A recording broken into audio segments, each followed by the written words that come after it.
បងប្អូនប្រិយមិត្តទាំងអស់គ្នាដល់ម៉ោងមកមើលជាមួយនឹងរឿងភាគទៀតហើយសម្រាប់ថ្ងៃនេះគឺ admin សូមមកណែនាំជាមួយនឹងរឿងដ៏រន្ធត់មួយអ្នកទាំងអស់គ្នារឿងនេះគឺកើតឡើងនៅក្នុងឆ្នាំ2017កើតឡើងនៅក្នុងអគារជួលដែលស្ថិតនៅទីក្រុងសៀងហៃជាសំណាងល្អសហួយបានរកឃើញនៅអគារជួលមួយកន្លែងដែលមានតម្លៃធូរថ្លៃស័ក្តិសមនៅក្នុងការរស់នៅពីព្រោះតានាងទៅតែបញ្ចប់នៃការសិក្សាអញ្ចឹងគាត់អត់មានចំណូលគ្រប់គ្រាន់នៅក្នុងការចាយវាយនោះទេ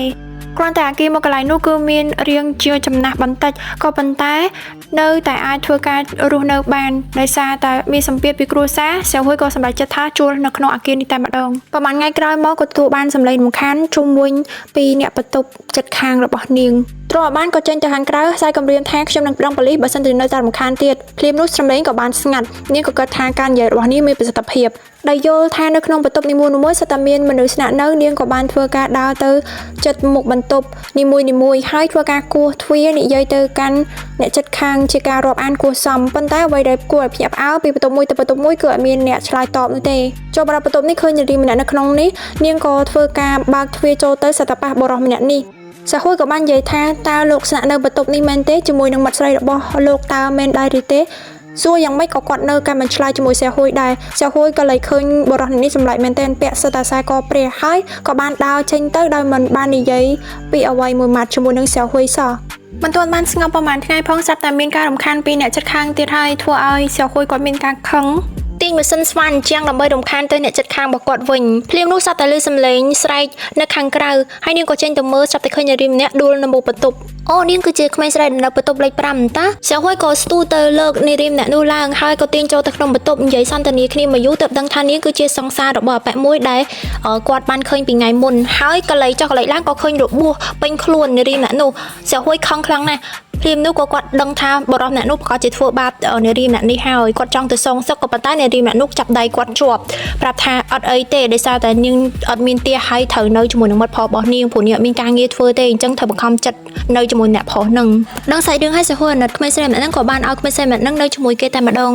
នាងបានធ្វើការបិទกระดาษមកផ្ទាំងនៅមុខបន្ទប់របស់នាងបានបោះកាតទាំងនោះចូលទៅក្នុងបន្ទប់នីមួយៗក្នុងកាតបានសរសេរថាបើសិនជាចង់រាប់អានជាមួយគ្នាចូលសរសេរឈ្មោះអ្នកនៅលើកាតនេះនៅក្នុងយប់នោះផងដែរសហួយស្រាប់តែឮសំឡេងសម្រឹងជើងនៅមុខទ្វាររបស់គេប៉ុន្តែមិនមែនម្នាក់ទេគឺមាន2នាក់ហើយទ្វារនោះផងដែរទ្វាររបស់នាងក៏រង្គើដូចជាមានអ្នកណាម្នាក់ចង់ទម្លុះទ្វារចូលមកអញ្ចឹងអំពូលភ្លើងក៏ធ្វើការផ្លិតនៅក្នុងបន្ទប់ហាក់ដូចជាមានអារម្មណ៍មិនល្អសោះព្រាមនោះដៃមួយក៏បានធ្វើការលោកមកពីក្រោយនាងហើយធ្វើការខ្ទប់មាត់នាងហើយប្រាប់ថាកុំមាត់ពេលនោះពួកគេទាំងពីរនាក់អាចធ្វើការចេញទៅខាងក្រៅហើយពួកគេធ្វើការមើលទៅមិនឃើញមនុស្សទេស្រាប់តែឃើញស្បែកជើងហើយមានឈ្មោះចំនួន2នាក់សរសេរនៅលើกระดาษដែលគេបានឈ្មោះសរសេរលើกระดาษច្រើនទៅហើយស្បែកជើងក៏ច្រើនទៅនៅកលនៅមុខបន្ទប់របស់នាងមានការឆ្ងល់ហើយក៏ធ្វើការដាក់កាមេរ៉ាមើលតែម្ដងដើម្បីដឹងថាតើមានរឿងអ្វីកើតឡើងនៅក្នុងបន្ទប់របស់នាងនេះនៅពេលយប់នេះគាត់កំពុងធ្វើការកេងស្រាប់តែមានអភូតហេតុមួយដែលកើតឡើងគឺគាត់បានឃើញនារីម្នាក់ពយុកពីលើវិដានព្រាមនោះនាងក៏ស្រែករហូតដល់ភ្ញាក់ដល់ក្មេងស្រីម្នាក់នេះធ្វើការលួងគាត់ថាมันមានរឿងអីទេបងកេងទៅពេលនោះផងដែរគាត់ធ្វើការបានកេងទៅកេងលក់ទៅពេលនោះផងដែរក្មេងស្រីម្នាក់នោះក៏បានធ្វើការសម្លក់មើលទៅកាន់ពិដាននៅក្នុងចិត្តរបស់នាងក៏ថាធ្វើការប្រមានថាកុំបរិញ៉ៃសហួយទៀតប្រាក់ថ្ងៃទី2បានចូលមកដល់សហួយធ្វើការមើលកាមេរ៉ាមានការផ្ចាប់ផ្អើលយ៉ាងខ្លាំងដោយសារតែនៅមុខបន្ទប់របស់គេបានលេចឡើងនៅស្បែកជើងមកខ្សានចម្លែកដោយមិនឃើញមានមនុស្សពាក់នោះទេភ្លាមនោះនាងក៏មានចិត្តសង្ស័យថាតើអគារនេះមានបញ្ហាអ្វីឬបានជាមានរឿងចម្លែកកើតឡើងបែបនេះស្ថិតនៅក្នុងស្ថានភាពបែបនេះភ្លាមនោះនៅមុខបន្ទប់នាងក៏សប្តាហ៍មានមនុស្សម្នាដើរពេញនឹងតែម្ដងហើយនៅលើពិដានស្រាប់តែមានសម្លេងគោះយ៉ាងចម្លែកស្រាប់តែមានផ្លែឈើធ្លាក់មកលើពិដានទាំងដែលពិដានអត់មានបញ្ហាអីទាំងអស់នាងក៏បានរត់ចេញទៅក្រៅនៅក្នុងន័យទៅហៅម្នាក់ស្រីនោះមកនៅជាមួយខ្លួនប៉ុន្តែបែរជាឃើញនៅស្បែកជើងក៏តដេកតដាស់ឃើញជាមួយនឹងមនុស្សមួយវងឈរនៅពីមុខគេមានទាំងចាស់ទាំងក្មេងហើយធ្វើការសម្លឹងគេយ៉ាងគួរឲ្យខ្លាចពេលនោះផងដែរក្មេងស្រីម្នាក់នោះក៏មកពីក្រោយផ្ទះស្មានាងថាមានរឿងអីបងពេលនោះមើលត្រឡប់ទៅវិញទិដ្ឋភាពក៏ប្រែទៅជាធម្មតាវិញព្រាមនោះនាងក៏សួរទៅកាន់ក្មេងស្រីម្នាក់នោះថានៅនឹងរាប់ឆ្នាំហើយ អត់មានបញ្ហាអីទេមែនអត់មានអារម្មណ៍ថានៅក្នុងអគារនេះមានបញ្ហាចម្លែកទេអីពេលនោះក្មេងស្រីម្នាក់នោះក៏បានធ្វើការសម្លឹងចុះសម្លឹងឡើងហើយក៏មិននិយាយអ្វីដែរស្រីហួយគាត់ក៏បានស្រែកថាអ្នកនៅកើតតែខ្ញុំដូចជាអត់ចង់នៅកើតទេគឺមានមនុស្សមករំខានបែបនេះខ្ញុំអត់ចេះនៅបែបនេះទេវារញ៉េរញ៉ៃហើយគួរឲ្យខ្លាចទៀតហើយគាត់បបួលកូនក្មេងនឹងចេញកូនក្មេងនឹងក៏អត់ចេញទេហើយកូនក្មេងនឹងក៏បានធ្វើការមើលទៅលើតូបលេខ5នឹងហើយធ្វើការស្រែកគំរាមថាកុំមករញ៉េរញ៉ៃគេទៀតបើនៅតែរញ៉េរញ៉ៃស្រីហួយទៀត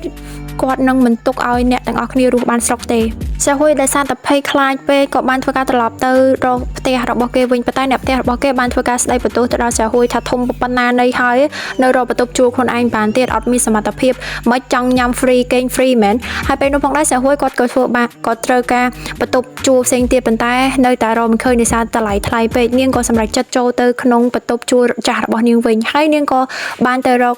មិត្តភ័ក្តិរបស់នាងដែលជាក្មេងស្រីម្នាក់នោះហើយភ្លាមនោះបន្ទប់ក្មេងស្រីនោះក៏បានរបើកហើយនាងក៏បានលួចចូលទៅក្នុងបន្ទប់នឹងតែម្ដងឃើញស្រិតតែកោតខ្មោចនៅក្នុងបន្ទប់លេខ5ហ្នឹងណាហើយក៏បានឃើញឈ្មោះដែលធ្វើការទៅសេនៅលើกระดาษបិទនៅមុខបន្ទប់របស់គេណាដែលគេថាបើសិនជាចង់ធ្វើមិត្តជាមួយគ្នាទៅសេឈ្មោះនៅលើហ្នឹងនាងក៏បានប្រទះឃើញឈ្មោះដែលទៅសេនៅលើกระดาษហ្នឹងទាំងអស់សត្វតែជាខ្មោចស្លាប់ហើយនៅក្នុងនឹងទាំងអស់ភ្លាមនោះផងដែរសត្វតែមានលឺសំឡេងចេញមកពីខាងក្រៅបន្ទប់យ៉ាងគួរឲ្យរន្ធត់ហើយក៏សួរថានៅក្នុងហ្នឹងមានមនុស្សមែនស្រាហួយនៅក្នុងហ្នឹងអត់បន្ទាប់មកគេក៏និយាយថាខ្ញុំឈ្មោះថាអ៊ីមីហ្នឹងគឺជាឈ្មោះដែលម្នាក់ស្រីមិត្តភ័ក្តិរបស់គេនៅជាមួយគ្នារាល់ថ្ងៃហ្នឹងណាហើយបន្ទាប់មកម្នាក់ស្រីហ្នឹងអត់ជឿទេស្រាហួយអត់ជឿទេហើយក៏គេបានបោះកាតទៅឲ្យពេលដែលបោះកាតអត្តញ្ញាណប័ណ្ណហ្នឹងទៅឲ្យស្រាហួយហើយស្រាហួយមើលទៅក៏ដឹងថាហ្នឹងគឺជាអ៊ីមីមែនអត់កុហកទេបន្ទាប់មកនាងក៏ធ្វើការបើកទ្វារពេលដែលបើកទ្វារចេញទៅហើយហ្នឹងក៏បានឃើញជាមួយនឹងអ៊ីមីមែនអ៊ីមីក៏ប្រាប់ថាចាដើមឡើយហ្នឹងគឺគាត់នៅជាមួយនឹងបន្ទប់លេខ5ហ្នឹងប៉ុន្តែដោយសារតែម្ចាស់បន្ទប់ហ្នឹងធ្វើអីចម្លែកចឹងហើយបាននាងធ្វើការរត់ចេញពីបន្ទប់លេខ5ហ្នឹងមកនៅបន្ទប់លេខ6វិញក្រោយពីដឹងសាច់រឿងហើយស្រីហួយក៏បានធ្វើការដាក់ដៃអ៊ីមីចូលទៅក្នុងបន្ទប់អត់តបានអង្គុយបានស្រួលបួផងនៅក្នុងបន្ទប់សត្វតែមានសម្លេងចម្លែកចេញពីកុំព្យូទ័រភ្លាមនោះផងដែរសត្វតែមានមនុស្សគោះទ្វារនៅលើពិដាននិងតាមជញ្ជាំងនីមួយៗធ្វើឲ្យពួកគេមានការភ័យក៏រត់ចេញពីបន្ទប់នឹងតែម្ដងពេលពួកគេរត់ចេញពីបន្ទប់នឹងស្រាប់តែប្រទះឃើញនៅមុខបន្ទប់ជួលនីមួយៗសត្វតែស្បែកជើងដាក់តម្រៀបនៅមុខនឹងតែម្ដងពួកគេសម្រេចចិត្តថានឹងរត់ចេញពីអគារនេះហើយភ្លាមនោះផងដែរពេលដែលគេរត់ចេញតាមអគារនោះភ្លើងនៅតាមបន្ទប់នីមួយៗក៏ចាប់ផ្ដើមបិទដោយខ្លួនឯងម្ដងមួយភ្លាមនោះផងដែរអត់បានប្រយ័ត្នក៏បានធ្វើការជ្រុះសោស្រាហួយក៏បានធ្វើការប្រមូលផ្ដុំកម្លាំងក្លាហានទាំងអស់នេះនិយាយថានៅទីនេះមានខ្មោចមែនខ្ញុំគឺជានារីទូបុត្រអកុតម្នាក់មួយខែខ្ញុំអត់មានលុយជួលបន្ទប់នោះទេតម្រុំតែបានរកបន្ទប់ជួលនេះឃើញតម្លៃធូរថ្លៃនេះឯងហេតុអីបានជាមិនឲ្យខ្ញុំនៅជាមួយគ្នាបានសោះហើយអ្នកអើយចេះតែយ៉ាងម៉េចបានជាចេះតែរករឿងពួកខ្ញុំអញ្ចឹងនៅពេលនោះសម្លេងរបស់ស្រាហួយហាក់ដូចជាមានអត្តពលទៅលើពួកខ្មោចនោះមើលទៅសូម្បីតែខ្មោចក៏មានមនោសញ្ចេតនាទៅលើនារីទូរកូត2នាក់នេះផងដែរគេសប្បាយចិត្តខ្លាំងណាស់ក៏បានដាក់ដៃគ្នាចូលបន្ទប់បាត់ទៅម្ចាស់អគារក៏បានធ្វើការចូលមកក្នុងបន្ទប់លេខ5ធ្វើការអត់ធូររំលឹកទៅដល់អ្នកដែលបានស្លាប់នៅក្នុងអគារនេះផងដែរនៅក្នុងចំណោមនោះផងដែរក៏គេបានឃើញជាមួយនឹងរូបថតអ៊ីមីអញ្ចឹងបានន័យថាអ៊ីមីគឺជាសាកសពហើយអ៊ីមីមិនមែនជាមនុស្សទេក៏លេចមកមើលស្រាហួយវិញក៏បានយកធាតុរបស់អ៊ីមីយកមកឆុងជាមួយនឹងកាហ្វេផឹកយ៉ាងឈ្ងុយឆ្ងាញ់ជារៀងរាល់ថ្ងៃដោយពុំដឹងថាអ៊ីមីនេះគឺជាខ្មោចទេដោយសារតែអ៊ីមីនេះគាត់បានធ្វើការដាក់មុនសណ្ដំទៅលើស្រាហួយអញ្ចឹងស្រាហួយរស់នៅប្រចាំថ្ងៃជាមួយនឹងភាពខ្លែងបន្លំភាពមិនមែនជាការពិតទេស្រាហួយនិស្សិតស្រីរបស់យើងរស់នៅជាមួយនឹងអ៊ីមីពីមួយថ្ងៃទៅមួយថ្ងៃមានតែភាពសប្បាយរីករាយតែប៉ុណ្ណោះដោយសារតែអ៊ីមីបានធ្វើឲ្យជីវិតរបស់ស្រាហួយមានអារម្មណ៍ថារស់នៅមានសេចក្តីសុខពីព្រោះស្រាហួយអត់ដឹងថាអ៊ីមីគឺជាខ្មោចទេរឿងរបស់យើងគឺមកដល់ធំនេះគឺបានបញ្ចប់ហើយអរគុណមែនទែនសម្រាប់ការតាមដានទស្សនាសាច់រឿងក្រោយៗទៀតនឹងនាំមកជូនប្រិយមិត្តទាំងអស់គ្នារន្ធត់ជាងនេះទៀតអរគុណច្រើនសម្រាប់ការតាមដានទស្សនាជួបគ្នាជាមួយនឹងរឿងក្រោយទៀតបាយបាយ